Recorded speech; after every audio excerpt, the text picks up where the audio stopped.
क्या आप खुशी को पाने के लिए बहुत सारे जतन कर चुके हैं? अगर आप सफलता के 6 आध्यात्मिक नियमों का पालन करेंगे तो दुनिया में कुछ भी आपकी पहुंच से बाहर नहीं है। लेकिन एक बात गांठ बांध लें, ये नियम सिर्फ उनके लिए हैं जो मेहनत के साथ आगे बढ़ना चाहते हैं और अपने कर्मों के बल पर कुछ पाना चाहते हैं। ये नियम ऐसे हैं जिनके पालन के लिए आपको खुद के अंदर चल रहे द्वंद्व से बाहर आना होगा। सफलता क्या है? सफलता के मायने हर व्यक्ति के लिए अलग हैं।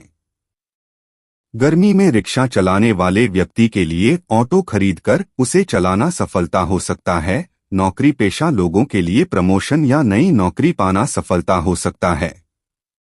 आपकी सफलता की परिभाषा जो भी हो, यह जानना महत्वपूर्ण है कि आप जो कुछ भी चाहते हैं उसे प्राप्त कर सकते हैं और आपकी अनंत क्षमता किसी भी तरह से आपकी परिस्थितियों से सीमित या प्रतिबंधित नहीं है।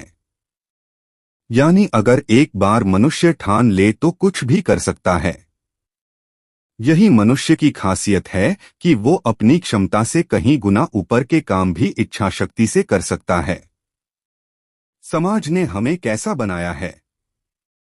हमें अक्सर समाज द्वारा यह मानने के लिए कंडीशन किया जाता है कि यदि हम कुछ मानदंडों यानी पैरामीटर्स को पूरा नहीं करते हैं तो हम अपने लक्ष्यों को प्राप्त करने में सफल नहीं होंगे। पैरामीटर ये वो शब्द है जिसे हमने हमेशा से ओवररेटेड रखा है। हमने हर क्षेत्र में पैरामीटर्स बनाए हुए हैं जिन पर खरा उतरने की शर्त हमारी सफलता निश्चित करती है। हमें हमारी पसंद मुताबिक नौकरी नहीं मिलेगी अगर हम उसके लिए तय किए पैरामीटर के हिसाब से तैयारी नहीं करेंगे। ऐसी ही बहुत कुछ बातें हैं। आध्यात्मिकता के बारे में मिथ्स। दुर्भाग्य से आध्यात्मिकता के बारे में भी कई भ्रांतियां हैं जो हमें यह विश्वास दिलाती हैं कि अगर हम अपने दुख या दर्द को दबाकर खुद को खुश रहने के लिए मजबूर नहीं कर सकते हैं तो हम हमेशा के लिए दुखी रहेंगे। यह जहरीली सकारात्मकता देता है। आध्यात्मिक लॉ या आध्यात्मिक नियम का मतलब। आध्यात्मिकता के बारे में सच बात यह है कि ये हमें हमारी उच्चतम क्षमता तक जीना और खुद का सर्वश्रेष्ठ संस्करण बनने के लिए प्रेरित करती है। आध्यात्मिक जीवन सिर्फ मृत्यु के बाद के जीवन के बारे में नहीं है, बल्कि यह आपको प्रसन्नता, फुलफिलमेंट और प्रचुरता की ओर भी बढ़ाता है। एक इंसान को क्या चाहिए? मेरे अनुभव में हर इंसान खुश रहना चाहता है और इसीलिए हम विभिन्न तरीकों से खुशी को पाने की कोशिश करते हैं। सोचिए, जब हम सभी का लक्ष्य खुशी और फुलफिलमेंट ही है और आध्यात्मिक जीवन ये खुशी दे सकता है तो क्यों ना इस आध्यात्मिकता को जीवन में शामिल किया जाए। इसके लिए 3 आध्यात्मिक नियम हैं जिन्हें अगर आपने शामिल कर लिया तो जीवन में बदलाव के साक्षी आप खुद बनेंगे। पहला नियम, खुद को ढूंढिए, डिस्कवर योरसेल्फ। अध्यात्म हमेशा से ही खुद को ढूंढने की बात करता है क्योंकि बचपन में दिया गया नाम, घर, सरनेम जैसी सारी चीजें हमारी सामाजिक पहचान तो हैं, लेकिन ये वो नहीं जो हम वास्तव में खुद हैं। हर व्यक्ति की जर्नी यहीं से शुरू होती है जब वह यह निर्णय लेता है कि उसे खुद को जानना है।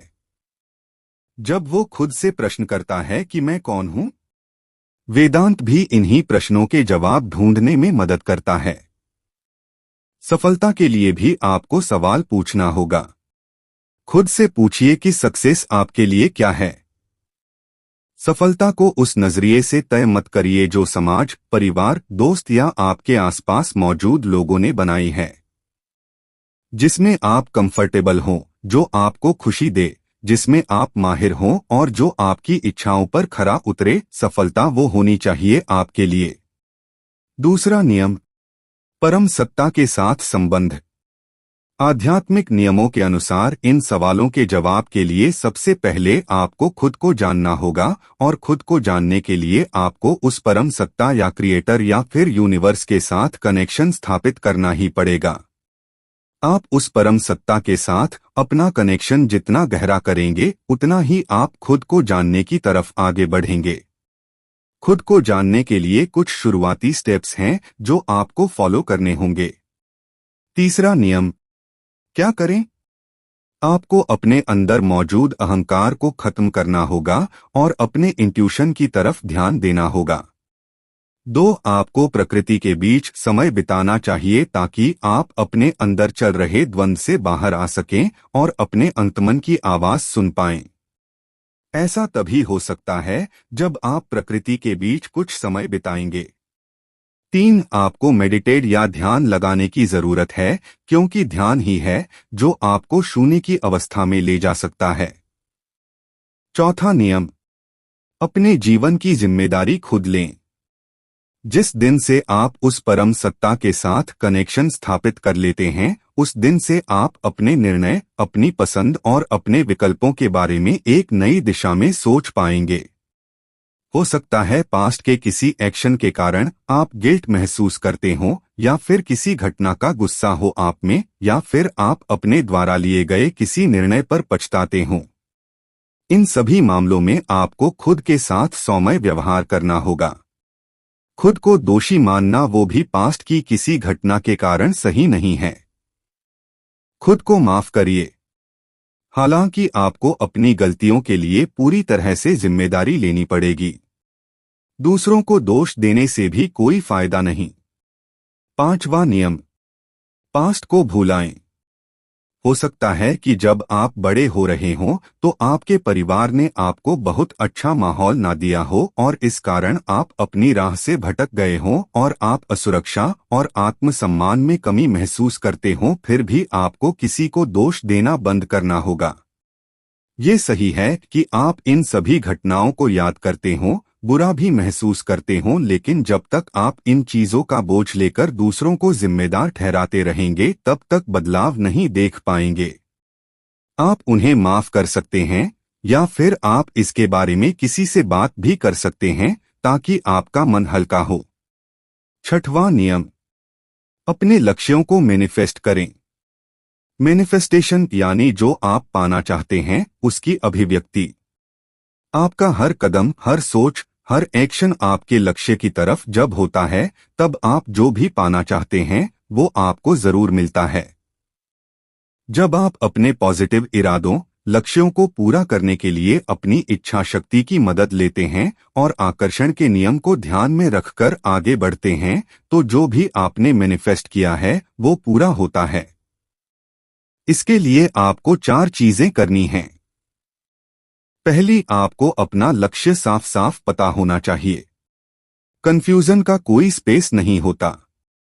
दूसरी, आपको अपनी सक्सेस को देखना चाहिए ताकि आप अपनी सारी इच्छा शक्ति और प्लानिंग उस सक्सेस को पाने में लगा दें। तीसरी, अफर्मेशंस का इस्तेमाल करें और अपने अफर्मेशन पॉजिटिव रखें, यानी आप जो कह रहे हैं वो सकारात्मक शब्द हों। चौथी, चीजों को जाने दें। इससे आप पास्ट के बैगेज से मुक्त हो पाएंगे। यहां तक साथ देने के लिए धन्यवाद आप सभी का। अगर आपके हमारी वीडियो अच्छी लगी हो तो हमारे वीडियो को लाइक और हमारे YouTube चैनल सनातनी ज्ञान को सब्सक्राइब कीजिए।